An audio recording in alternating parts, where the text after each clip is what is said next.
2004 সালে জলবায়ু পরিবর্তন নিয়ে হলিউডে একটি সিনেমা হয়, নাম দ্য ডে আফটার টুমরো। পরিচালক রোল্যান্ড এমারিক দ্য কামিং গ্লোবাল সুপারস্টর্ম বইটির উপর ভিত্তি করে এই সাইফাই সিনেমাটি নির্মাণ করেন। এতে দেখানো হয় গ্লোবাল ওয়ার্মিং এর কারণে উত্তর মেরু বা আর্কটিকের বরফ গলে সমুদ্রের লবণাক্ত পানির সঙ্গে মেশে, ফলে সমুদ্রের পানির ঘনত্ব কমে নর্থ আটলান্টিক ওশান কারেন্ট, যা সমুদ্রের গরম পানিকে উত্তর দিকে নিয়ে আবহাওয়া উষ্ণ রাখে, তা বন্ধ হয়ে যায়। ফলে উত্তর গোলার্ধ তার উষ্ণতা হারায় এবং দ্রুত ওই অঞ্চল পুরো বরফের স্তরে চাপা পড়তে শুরু করে।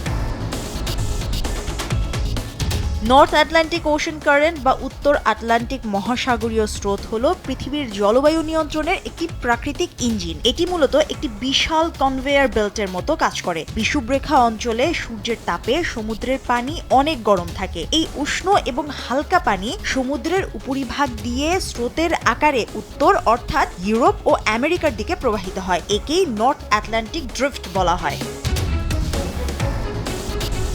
যখন এই উষ্ণ পানির স্রোত উত্তর দিকে যায়, তখন এটি বাতাসের সংস্পর্শে এসে তাপ ছাড়ে, ফলে লন্ডন, প্যারিস বা নিউ ইয়র্কের মতো শহরগুলো শীতকালেও অনেক বেশি ঠান্ডা হওয়া থেকে রক্ষা পায়। সিনেমাটিতে নাটকীয় মোড় রাখতে গিয়ে বলা হয়, এই স্রোত বন্ধ হয়ে প্রাকৃতিক ভারসাম্য ভেঙে পৃথিবী কয়েক দিনের মধ্যে নতুন এক বরফ যুগ বা আইস এইজে প্রবেশ করেছে। যদিও কয়েকদিনের মধ্যে আইস এইজে প্রবেশ করা বৈজ্ঞানিকভাবে এবং বাস্তবে অসম্ভব।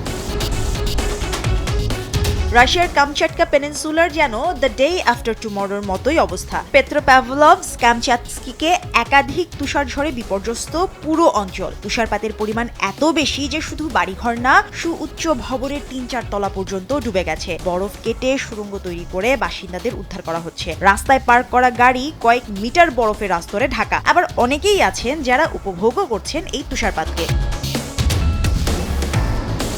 কামচাটকার গভর্নর জানিয়েছেন, শহরের রাস্তাঘাটের অবস্থা ভালো না, তবে 21শে জানুয়ারির মধ্যে গুরুত্বপূর্ণ রাস্তা থেকে বরফ সরিয়ে জনজীবন স্বাভাবিক করার উদ্যোগ নেওয়া হয়েছে। আবহাওয়াবিদরা বলছেন, 50 বছরের মধ্যে এমন অবস্থা দেখা যায়নি। ডিসেম্বরে স্বাভাবিকের চাইতে 3 গুণ বেশি তুষারপাত হয়, আর জানুয়ারির 16 তারিখের মধ্যেই 150 গুণ বেশি তুষার পড়ে, যার ফলে 5.5 ফুটের তুষারে ডুবে গেছে ঘরবাড়ি। বিজ্ঞানীরা বলছেন, ওখকটস্ক সমুদ্রে সৃষ্ট নিম্নচাপ এই বিপর্যয়কর পরিস্থিতির কারণ।